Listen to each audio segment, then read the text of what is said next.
Hello दोस्तों, कैसे हैं आप सब। तो शुरू करते हैं एक चार्ट के साथ। ये जो चार्ट है इस कंपनी का है जिसे मैं आज एनालाइज करने वाला हूँ।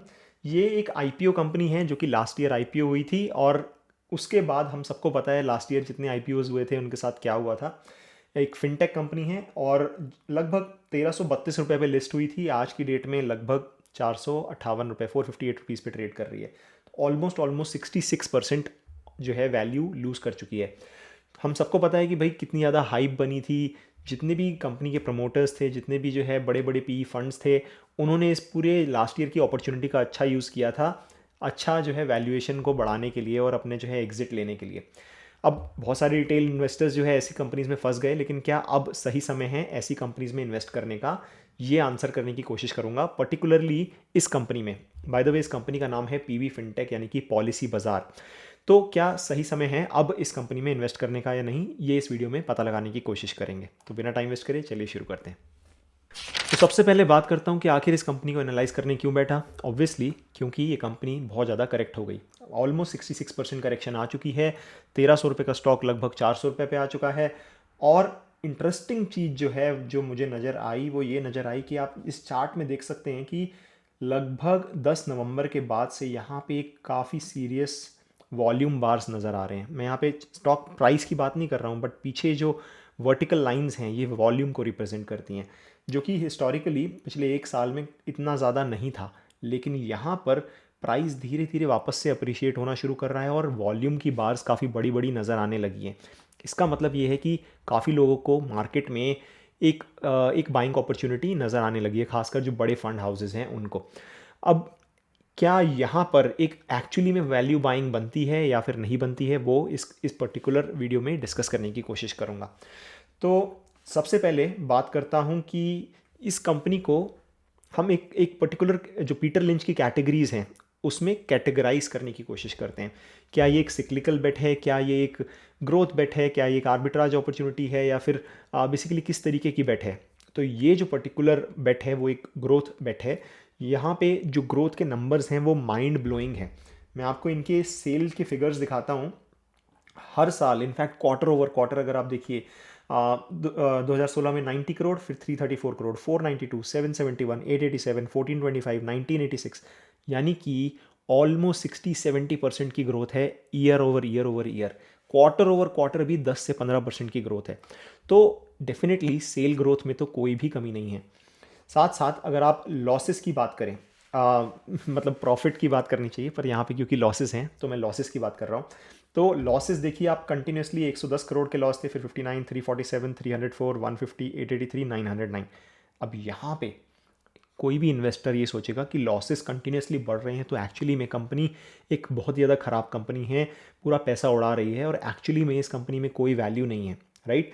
क्योंकि लॉन्ग टर्म में जो लॉस मेकिंग कंपनीज होती हैं वो सिर्फ अपनी एक्विटी को डाइल्यूट करती हैं और फंड्स रेज करती हैं और बेसिकली खर्च करती रहती हैं। इन शॉर्ट, इन्वेस्टर्स के लिए ज़्यादा पैसा बनाकर नहीं देती हैं। लेकिन क्या यहाँ पे एक्चुअली में ये केस है, या फिर अगर हम थोड़ा सा और डेप्थ में जाते हैं तो क्या ये एक्चुअली में लॉसेस बढ़ रहे हैं या घट रहे हैं, ये पता लगाने की कोशिश करेंगे। तो एक हिंट देता हूँ, एक्चुअली में जो लॉसेस हैं वो घट रहे हैं, लेकिन ऊपर ऊपर से देखने पे ऐसा लगता है कि लॉसेस बढ़ रहे हैं। तो वही मैं इस वीडियो में डिस्कस करूँगा। तो सबसे पहले बात कर लेते हैं कंपनी के बिजनेस के बारे में। तो ये जो कंपनी है ये क्या बिजनेस करती है। तो ये कंपनी मेनली दो प्लेटफॉर्म्स ऑपरेट करती है। हम में से बहुत लोगों ने इसके प्लेटफॉर्म शायद यूज़ भी किए होंगे। पहला प्लेटफॉर्म है पॉलिसी बाज़ार और दूसरा प्लेटफॉर्म है पैसा बाज़ार। तो पॉलिसी बाज़ार के बारे में बात करूंगा पहले। तो पॉलिसी बाज़ार बेसिकली एक कंपैरिजन टूल की तरह शुरू हुआ था। आज की डेट में किसी को भी अगर हेल्थ इंश्योरेंस, लाइफ इंश्योरेंस या ऑटोमोबाइल इंश्योरेंस या जनरल इंश्योरेंस लेना होता है तो वो, क्योंकि इंश्योरेंस एज अ प्रोडक्ट एक बहुत ही ज़्यादा कॉम्प्लिकेटेड प्रोडक्ट है, सारी कंपनीज अलग अलग तरीके से डेटा को प्रेजेंट करती हैं और एक हॉलिस्टिक व्यू नहीं मिल पाता कि कौन सी कंपनी की बेस्ट पॉलिसी है, कौन सी कंपनी के जो क्लेम रेशियोज़ हैं वो बेटर हैं, कौन सी ये कम है। बेसिकली बहुत सारे रेशियोज़ होते हैं जब आप एक पॉलिसी खरीदते हैं। तो वही ये कंपनी करती थी ओरिजिनली, और धीरे धीरे अभी की बात करूँ तो ये एक प्लेटफॉर्म बन गई है for buying, selling and comparing policies. ये मैं बात कर रहा हूँ पॉलिसी बाज़ार की। तो बिज़नेस मॉडल बहुत ही ज़्यादा सिंपल है। आप जो है इनकी वेबसाइट पे जाते हैं, आप बताते हैं आपको किस तरीके का इंश्योरेंस लेना है, आपकी सैलरी कितनी है, और आप अपना फ़ोन नंबर वगैरह देते हैं। ये आपको लिस्ट देते हैं सारे इंश्योरर्स की, और बताते हैं कि कौन सा इंश्योरर का जो है क्या स्टेटिस्टिक्स है, आप उनमें से एक चूज़ करके ख़रीदते हैं। अब इंश्योरेंस एज अ प्रोडक्ट को अगर हम समझें तो इंश्योरेंस एज अ प्रोडक्ट एक पुश प्रोडक्ट रहा है हमेशा से, खासकर इंडिया मार्केट में। इंश्योरेंस क्योंकि हिस्टोरिकली अगर बात करें तो जॉइंट फैमिलीज़ होती थी, बड़ी बड़ी फैमिलीज़ होती थी। अगर मान लीजिए खुदा ना खास्ता किसी के घर में अगर डेथ हो जाती थी तो बच्चों को चाचा ताऊ पाल लिया करते थे, राइट। लेकिन अगर आज की बात करें तो आजकल न्यूक्लियर फैमिलीज़ हो गई हैं, राइट। तो basically health insurance as a product बहुत ज़्यादा एक एक बहुत ही अच्छा प्रोडक्ट है।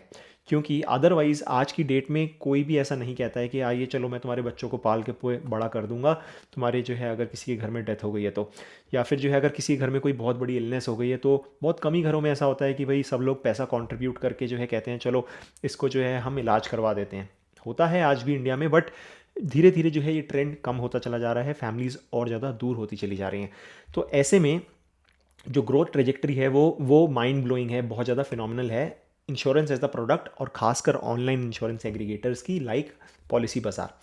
तो पॉलिसी बाजार की अगर मैं बात करूं तो FY20 में यानी 2020 में इनके 93.4% मार्केट शेयर था इन ऑनलाइन पॉलिसी सेलिंग। तो लगभग एक तरीके से आप मोनोपोली टाइप ही कह सकते हैं। बाकी जो प्लेयर्स थे वो हार्डली बहुत ही कम जो है उनका शेयर था। पूरे के पूरे डिजिटल इंश्योरेंस सेल पूरे की बात करूँ तो 65.3% सारे डिजिटल इंश्योरेंस के जो हैं ये लोग बेसिकली हैंडल कर रहे थे। ऑनलाइन सेल्स की बात कर रहा हूँ। सिमिलरली अब बात करूंगा इनके दूसरे प्रोडक्ट के बारे में जो कि है पैसा बाज़ार। तो पैसा बाज़ार जो है ओरिजिनली ये कंपनी 2008 में जब खुली थी तो पॉलिसी बाज़ार से ही खुली थी। 2014 में दूसरा प्रोडक्ट ऐड किया गया जो कि है पैसा बाज़ार। पैसा बाज़ार बेसिकली एक प्लेटफॉर्म है सिमिलर टू पॉलिसी बाज़ार जहाँ पे लोन्स दिए जाते हैं। अगर आपको कोई लोन की रिक्वायरमेंट है आप इनकी वेबसाइट पे जाएंगे, आप जो है बेसिकली जाके बोलेंगे कि हाँ मेरे को इतने दिन के लिए ये वाला लोन चाहिए, बेसिकली टर्म लोन चाहिए, या फिर आपको मान लीजिए पर्सनल लोन चाहिए, या आपको जो है कोई शॉर्ट टर्म लोन चाहिए। आप अपनी रिक्वायरमेंट बताएंगे, ये जो है आपके लिए एक लेंडर बताएंगे कि हाँ भाई ये लेंडर जो है आपके लिए आपके इस रिक्वायरमेंट को फुलफ़िल कर सकता है। अगर आप एक्चुअली में उनसे जो है लोन लेते हैं तो ये एक आपके आपसे जो है एक कमीशन लेंगे। बहुत ज़्यादा सिंपल बिजनेस मॉडल है। अब आप कहेंगे कि इसकी ज़रूरत क्या है, कोई भी डायरेक्टली जो है किसी भी लेंडर के पास जाके क्यों नहीं करेगा। ज़रूरत है क्योंकि मेरे को जो बेस्ट रेट मिलेगा मैं उसी से ऑब्वियसली लूँगा, राइट। अभी क्या होता है कि मुझे 10 लोगों के 10 बैंक्स के पास जाना पड़ता है कि क्या आप मुझे लोन देना चाहते हैं, क्या आप मुझे लोन देना चाहते हैं। बहुत सारे बैंक मुझे मना कर देंगे, हर बार चेक करने पे मेरा क्रेडिट स्कोर इम्पैक्ट होगा। तो इन सब रीजंस की वजह से बेसिकली एक एग्रीगेटर की जो है वैल्यू बनती है। और सारे बैंक्स हर तरीके के लोन्स भी नहीं देते। कुछ बैंक एक सबसेट ऑफ लोन देते हैं, कुछ बैंक कुछ और सबसेट ऑफ लोन देते हैं। तो हर किसी की रिक्वायरमेंट अलग है और एक प्लेटफॉर्म की इसीलिए जो है वैल्यू बनती है। इसकी बात करूं तो पैसा बाज़ार 53.7% मार्केट शेयर रखता है ऑफ ऑनलाइन डिसबर्सल्स जितने भी हुए हैं, अगर एग्रीगेटर मार्केट की बात करूं इन FY21। तो दोनों ही में जो है मार्केट लीडर है, काफ़ी ज़्यादा अच्छे प्रोडक्ट्स हैं। मैंने पर्सनली पॉलिसी बाज़ार यूज़ किया हुआ है। तो इनका एक इंटरेस्टिंग फैक्ट मुझे जो लगा वो ये लगा कि एक इंक्वायरी जो इनके पास आती है, सिर्फ एक अगर आप मान लीजिए एक इंक्वायरी करते हैं कि हाँ मुझे पॉलिसी चाहिए या लोन चाहिए, तो एक inquiry translates into 1500 rupees of revenue, which is a mind blowing amount. बहुत ही कम कंपनीज ऐसी होती हैं जो पर इंक्वायरी इतना ज़्यादा रेवेन्यू जनरेट कर पाती हैं। अब देखिए, अब आपको अगर बिज़नेस समझ में आ गया हो कि ये कंपनी क्या करती है, तो मैं थोड़ा सा और डिटेल में ये बताना चाहूँगा कि क्वालिटी ऑफ बिज़नेस। देखिए, कोई भी कंपनी में इन्वेस्ट करने से पहले हमें ये ज़रूर देखना चाहिए कि वो जो बिज़नेस है उसकी क्वालिटी कैसी है। इन द सेंस, क्या वो एक कमोडिटाइज्ड बिज़नेस है या तो वो एक स्पेशलाइज्ड बिज़नेस है। अगर वो एक स्पेशलाइज्ड बिज़नेस है तो क्या वो एक रेकरिंग बिज़नेस है, क्या उस बिज़नेस में नेटवर्क इफेक्ट्स हैं या नहीं, राइट। ये सब चीज़ें, ये सब वर्ड्स, मोट है या नहीं, राइट। ये सब चीज़ें हमने बहुत बार सुनी हैं। वॉरेन बफेट भी जो है या कोई भी बड़े बड़े इन्वेस्टर्स ऐसी ऐसी बातें करते हैं, पर एक्चुअली में बहुत कम लोग अप्लाई करते हैं। तो इस बिज़नेस में हम ये अप्लाई करने की कोशिश करेंगे। तो सबसे पहली चीज़, बेसिकली मुझे इस बिज़नेस में दो चीज़ें नज़र आती हैं। पहली चीज़ जो मुझे नज़र आती है वो है एक रेकरिंग बिज़नेस, और वो एक बहुत इंपॉर्टेंट चीज़ है।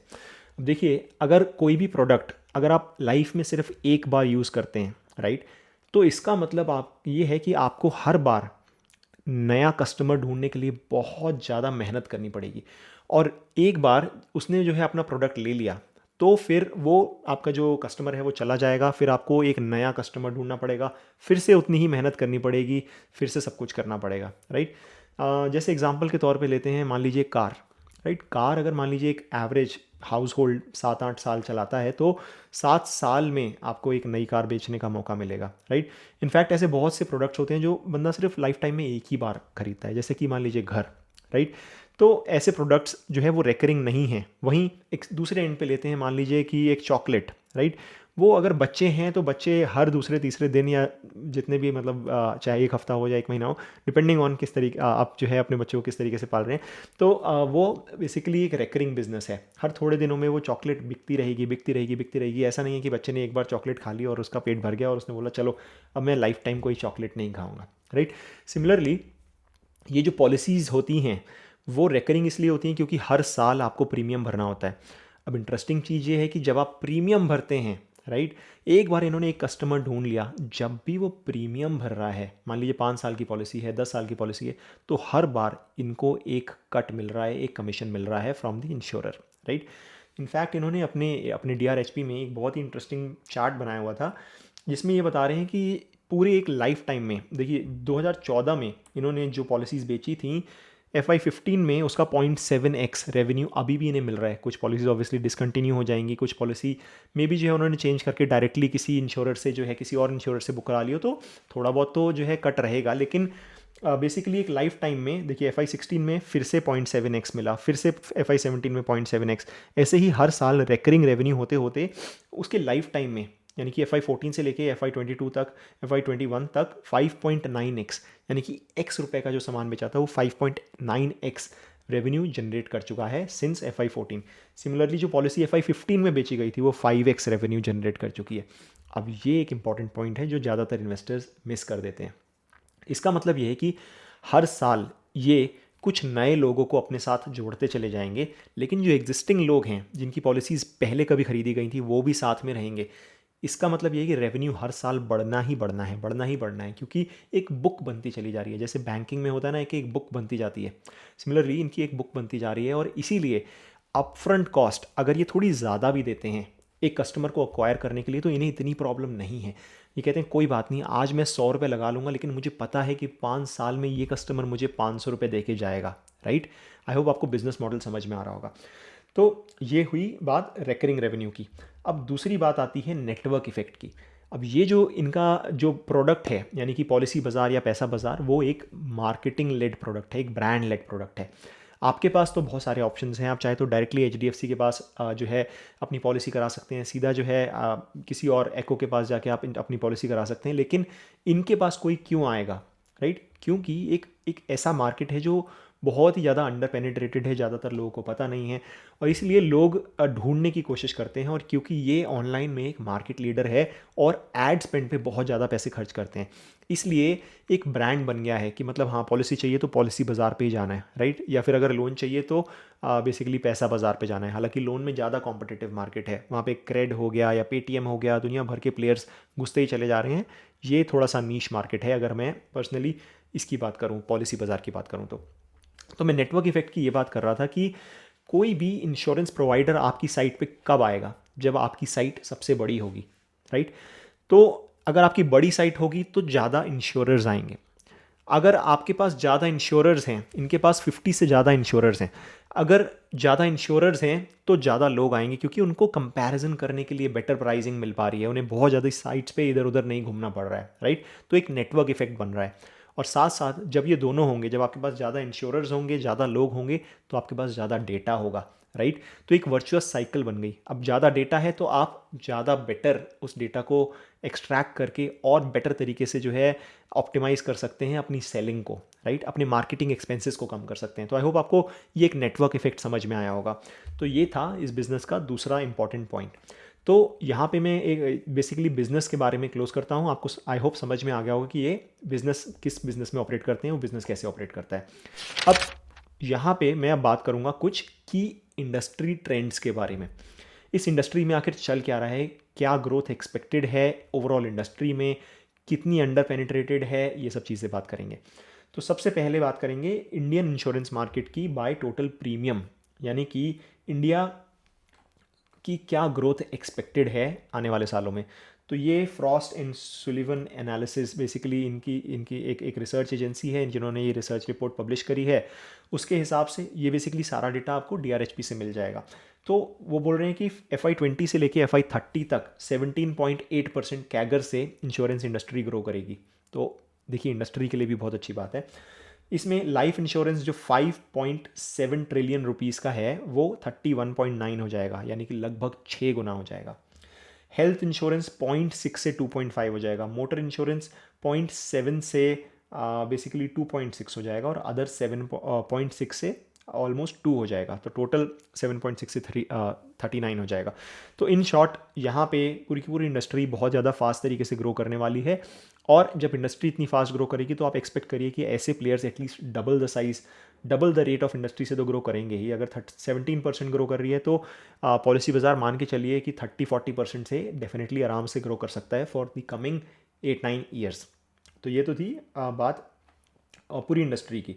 उसके अलावा अगर मैं हेल्थ केयर एक्सपेंडिचर की बात करूं, क्योंकि हेल्थ इंश्योरेंस इतना ज़्यादा अंडर पेनिट्रेटेड सेगमेंट है, ये थोड़ा पुराना डेटा है, लेकिन FY18 की बात करूं तो US जहां पे 83.3 thousand rupees per year per capita खर्च कर रहा है, इंडिया सिर्फ 5,500 रुपये पर ईयर पर कैपिटा खर्च कर रहा है अपनी हेल्थ पे। वहीं मैं अगर चाइना की भी बात करूं तो इंडिया से लगभग 6 गुना खर्च कर रहा है चाइना। वहीं अगर मैं ब्राज़ील की बात करूं तो ब्राज़ील लगभग 11 गुना 12 गुना खर्च कर रहा है इंडिया के कंपैरिजन में पर ईयर। सिमिलरली अगर मैं इंश्योरेंस की बात करूं तो 63% लोग आउट ऑफ पॉकेट यानी अपनी जेब से पैसा खर्च कर रहे हैं इंडिया में, जो कि वन ऑफ द हाईएस्ट है इन दी वर्ल्ड। US में सिर्फ 11% लोग ही अपनी जेब से पैसा खर्च कर रहे हैं, इंश्योरेंस से ही पैसा क्लेम कर रहे हैं। तो नेक्स्ट चार्ट पे आते हैं। नेक्स्ट चार्ट में बेसिकली ये बताया है, यहाँ पे मैं एक नंबर आपके सामने हाईलाइट करूँगा कि life insurance penetration as a percentage of GDP। India की बात करें तो पूरे GDP के हिसाब से जो पेनिट्रेशन है वो सिर्फ 25% है। वहीं USA में 265% और चाइना में 95% है। अब इसका मतलब क्या है? इसका मतलब ये है कि जितना सम अश्योर्ड है, sum assured as a percentage of GDP, यानी कि आज की डेट में अगर मान लीजिए मेरी 5 लाख की पॉलिसी है, तो अगर मान लीजिए मुझे कुछ होता है तो 5 लाख रुपए मिलेंगे, राइट। तो जो जितनी की पॉलिसी है वो उतना सम अश्योर्ड है, वो as a percentage of GDP सिर्फ 25% है, one of the lowest in the world.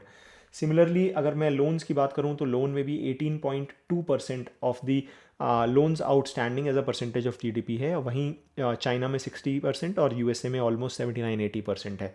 तो किसी भी नंबर के हिसाब से देखेंगे बहुत ज़्यादा अंडर पेनिट्रेटेड मार्केट है, और उसका रीज़न भी रहा है क्योंकि अगर बैंकिंग की बात करूं तो ज़्यादातर लोग का क्रेडिट स्कोर बहुत ही ज़्यादा ख़राब था, एक हिस्ट्री नहीं थी बेसिकली लेंडर्स के पास, तो वो किसको लोन देंगे। तो धीरे धीरे जैसे जैसे मार्केट फॉर्मलाइज हो रहा है, वो फॉर्मल इकोनॉमी में आ रहे हैं, उनका क्रेडिट स्कोर बिल्ड हो रहा है, और इसीलिए अब उन्हें लोन मिल पा रहा है। डिमांड की कभी भी कमी नहीं रही थी। तो चलिए, हमने बिजनेस भी समझ लिया, हमने इंडस्ट्री भी समझ ली। अब बात करते हैं कि इस बिजनेस को अगर ट्रैक करना हो तो कौन सी की मैट्रिक्स जो है हमें ट्रैक करनी चाहिए। सबसे पहली जो की मैट्रिक्स है वो हमें ट्रैक करनी चाहिए कि एक एजेंट, यानी कि बेसिकली जब भी कोई पॉलिसी खरीदता है, इनको बताता है तो इनका एजेंट हमें कॉल करता है और वो सेलिंग करवाता है। ये बेसिकली प्रोसेस है। तो एक एजेंट कितने रुपए की जो है एक साल में सेल कर पा रहा है, ये एक बहुत ही ज़्यादा इंपॉर्टेंट नंबर होगा। अगर पर जो है एजेंट सेल बढ़ती चली जा रही है, then it is a very good sign. तो यहाँ पे हम देख सकते हैं कि जो 6.3 मिलियन की सेल कर पा रहा था एक एजेंट FY19 में, FY20 में 8.5 मिलियन, FY21 में 14.1 मिलियन। वहीं अगर मैं Q1 और Q2 की भी बात करूं तो Q1 FY21 में 3.7 मिलियन था, और Q1 FY22 में 5 मिलियन हो गया। यानी कि जो सेल एक एजेंट FY19 में पूरे साल में कर पा रहा था 63 लाख की, वो अब Q1 FY22 में 50 लाख की सेल सिर्फ एक क्वार्टर में कर पा रहा है। इसे एनालाइज करता हूँ तो बेसिकली लगभग जो है 2 करोड़ 2.5 करोड़ की सेल आएगी पूरे साल में। तो बहुत ही ज़्यादा इंकरेजिंग ग्रोथ रही है। अब नेक्स्ट मीट्रिक पे आते हैं। नेक्स्ट मीट्रिक ये है कि जब सभी कुछ इतना अच्छा है, ग्रोथ इतनी अच्छी है, फ्यूचर प्रॉस्पेक्ट इतने अच्छे हैं, तो फिर ये कंपनी इतने लॉसेस क्यों कमा रही है, राइट। ये समझने की कोशिश करते हैं, और वो लॉसेस प्रॉफिट्स में कैसे बदलेंगे। तो पहले पॉलिसी बाज़ार और जो पैसा बाज़ार है, मैंने उन्हें अलग अलग कंपेयर किया हुआ है। तो पहले पॉलिसी बाज़ार की बात करते हैं। तो पॉलिसी बाज़ार में अगर मैं सेल को 100 मानूँ, राइट, सेल 100% है, तो उस 100 में से कितना हिस्सा कहाँ पे खर्च हो रहा है वो बताने की कोशिश करी है मैंने इस चार्ट में। तो आउट ऑफ दैट 100 ऑलमोस्ट 67% जो है वो एड में स्पेंड हुआ था FY 2019 में, राइट। तो 100 रुपये की सेल में 67 रुपीज़ तो गए ऐड में, और 72 रुपीज़ गए एम्प्लॉयज़ में, और 6 रुपये गए नेटवर्क और इंटरनेट और बाकी वेबसाइट मेंटेनेंस चार्जेस और उन सब में, राइट। तो अगर आप इसे टोटल करेंगे तो ये 100 से काफ़ी ज़्यादा आएगा। तो 6 7 12 1 13 130 और 9 लगभग 150% के आसपास आएगा। मैंने एग्जैक्टली टोटल नहीं करा है, एक अप्रॉक्सीमेशन बता रहा हूँ। तो अब बेसिकली 100 रुपये की सेल आप कर रहे हैं और 150 रुपये आप खर्च कर रहे हैं। अब इसमें मेजॉरिटी जो खर्चा है वो हमें समझ में आ रहा है। देखिए, एम्प्लॉय कॉस्ट तो कम नहीं की जा सकती, उसे ऑप्टिमाइज़ नहीं किया जा सकता, एम्प्लॉयज़ को तो और बढ़ाना ही पड़ेगा। लेकिन अगर आपकी ग्रोथ आ रही है तो employ cost as a percentage of sale वो डेफिनेटली हर साल कम होगी, राइट। आई होप आपको समझ में आ रहा होगा। एड स्पेंड जो है अगर मैं कांस्टेंट रखता हूँ हर साल, क्योंकि एड स्पेंड अगर मार्केट इतना बड़ा है और आपको मार्केट का एक बड़ा शेयर कैप्चर करना है तो एड स्पेंड भी करना ही पड़ेगा। लेकिन अगर आप उतना ही ad spend year over year कर रहे हैं तो as a percentage of your sale ad spend काफ़ी कम होता चला जाएगा। तो देख भी रहे हैं 67% से गिर के 54% हुआ, और FY 21 में 51%, इस साल आई थिंक 41-42% के आसपास आ गया है। तो हर साल एड स्पेंड कम हो रहा है, हर साल परसेंटेज वाइज एम्प्लॉय स्पेंड कम हो रहा है, और हर साल नेटवर्क स्पेंड जो है वो आपको करना पड़ेगा, क्योंकि वेबसाइट ग्रो करेगी तो आपको नेटवर्क में, इंटरनेट में, हर जगह उतने पैसे तो खर्च कर, तो वो 6-7% का खर्चा वो लगभग फिक्स रहने वाला है आने वाले सालों में। तो अगर मैं लेटेस्ट FY 21 की बात करूँ तो ये ऑलमोस्ट जो 150% के आसपास 100 के बदले 150 खर्च कर रहे थे वो ऑलरेडी लगभग 110 तक आ गए हैं। तो नेक्स्ट ईयर ये और कम हो जाएगा, और इसीलिए मैं कह रहा हूँ कि ये एक प्रॉफिटेबल कंपनी बनने वाली है आने वाले समय में। अब दूसरी चीज़ ये है, सिमिलरली ये ग्राफ आपको पैसा बाजार का भी दिख जाएगा कि सेम टू सेम ट्रेंड आपको दिखेगा। Ad spend as a percentage of sale वो धीरे धीरे कम हो रहा है, और एम्प्लॉयज भी जो है वो भी कम हो रहा है। मेन खर्चे जो हैं यही हैं। उसके अलावा जो सबसे बड़ा खर्चा है वो है ESOPs का।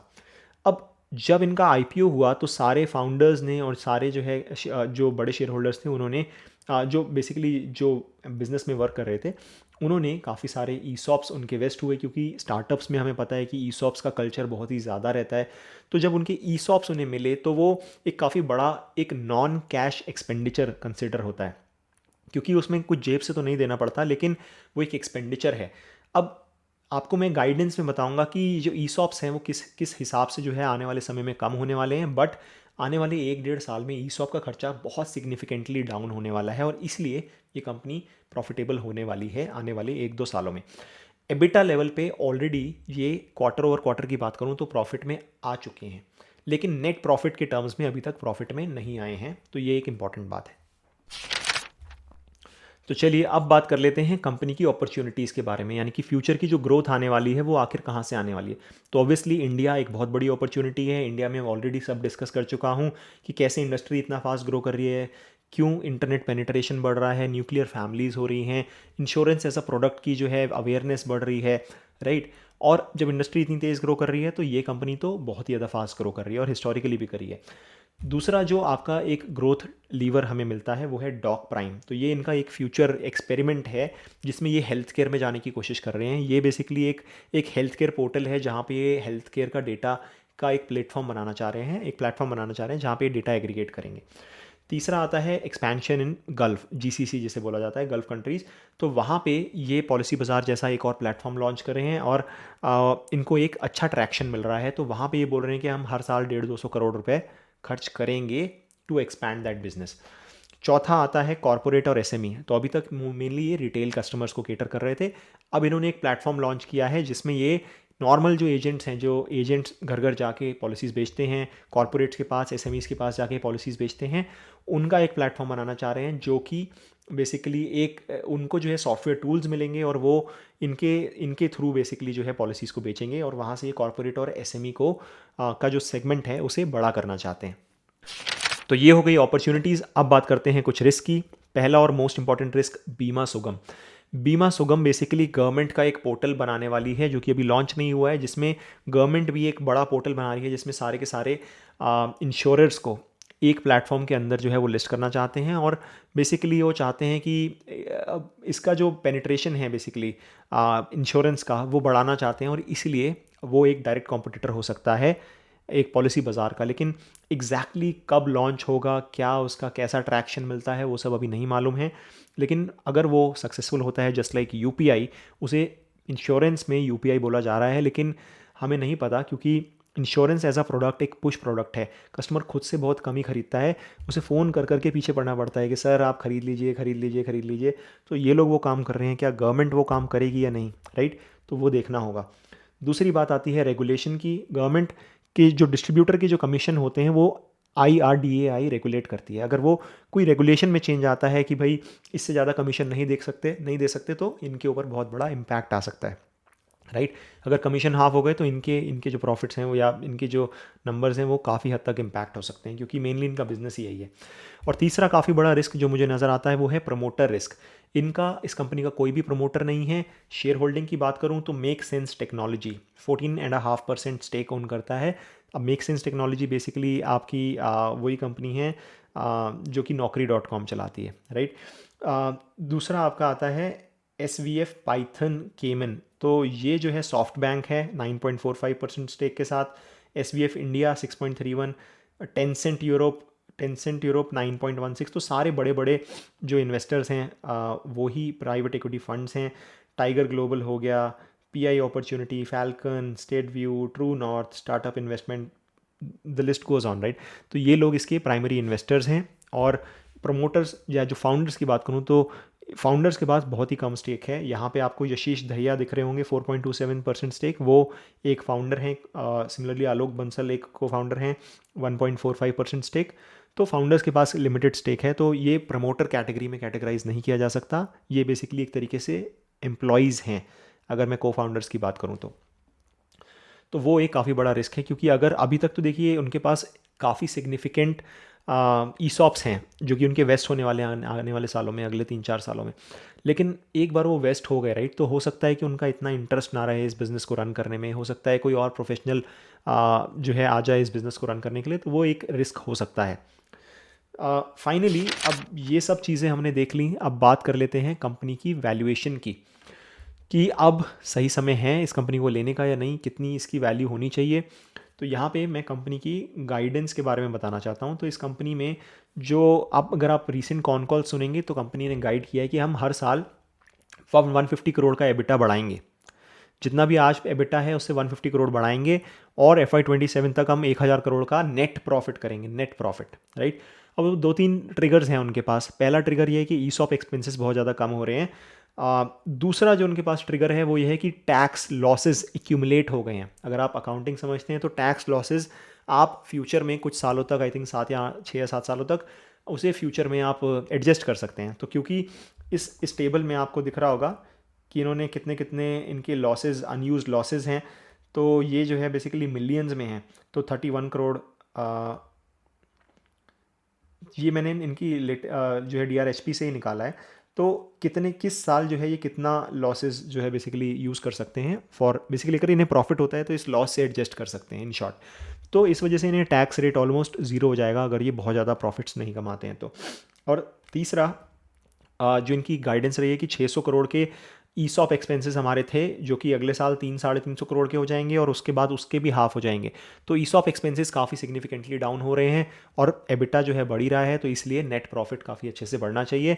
और जैसा मैंने समझाया कि भाई ये एक रेकरिंग रेवेन्यू सोर्स है, धीरे धीरे रेवेन्यू बढ़ता है, इसलिए जो है ये हो सकता है मोस्ट लाइकली ये सही हो जाए एक्चुअली इन 2027 रहेगा, 2017 नहीं रहेगा।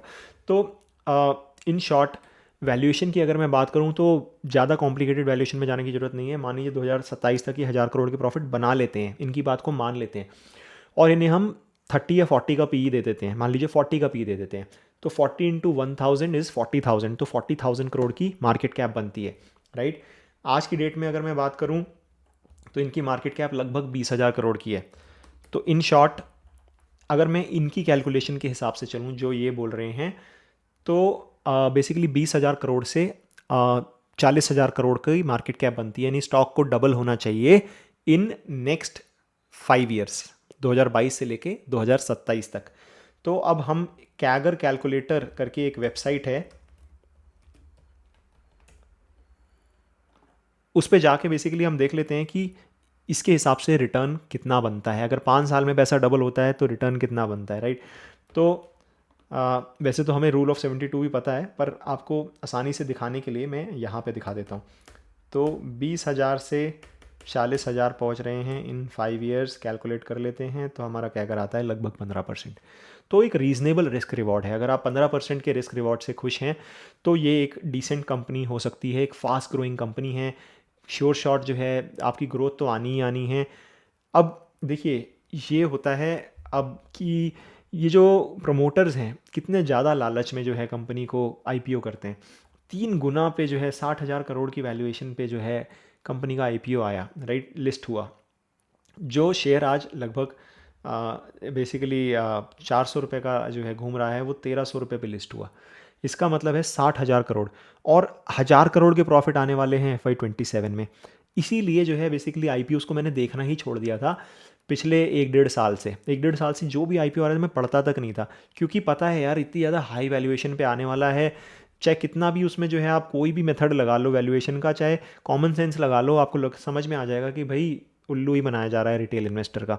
तो अब इस करेक्शन के बाद एक रीज़नेबल वैल्यूएशन अब नज़र आ रही है, वो भी अगर जो ये बोल रहे हैं वो एक्चुअली में होता है तो।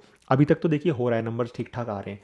तो टू कंक्लूड, आज की डेट में अगर एक रिस्क रिवॉर्ड एक मीडियम रिस्क रिवॉर्ड है, मैं ये भी नहीं कहूँगा कि बड़ा ही बहुत ही बढ़िया रिस्क रिवॉर्ड है, क्योंकि अगर मान लीजिए ये 250-300 रुपये का शेयर होता तो मैं कह सकता था कि ये जो 15 की जगह 25 का जो है कैगर नज़र आ रहा होता तो कहता कि हाँ बहुत ही बढ़िया है। लेकिन एक एवरेज, एक 15% इज़ अ डिसेंट नंबर। तो एक डिसेंट रिस्क रिवॉर्ड है, और ऐसे में आपको देखना है कि ऐसी कंपनी में आपको इन्वेस्ट करना है या फिर नहीं करना है। मैं पर्सनली अगर बताऊं तो अभी इन्वेस्टमेंट का मैंने नहीं सोचा है इसमें। देखते हैं, अगर और ज़्यादा अच्छी करेक्शन मिलेगी और ज़्यादा अच्छी बाइंग अपॉर्चुनिटी मिलेगी तो डेफिनेटली इन्वेस्ट करूँगा। बट फिर भी एक रीज़नेबल लेवल पे आ गई है ये कंपनी। तो आई होप आपको ये एनालिसिस में काफ़ी कुछ सीखने को मिला होगा। आई होप आपको एनालिसिस अच्छा लगा होगा। ट्विटर पे ज़रूर फॉलो करिएगा। मिलते हैं अगले वीडियो में। Bye bye.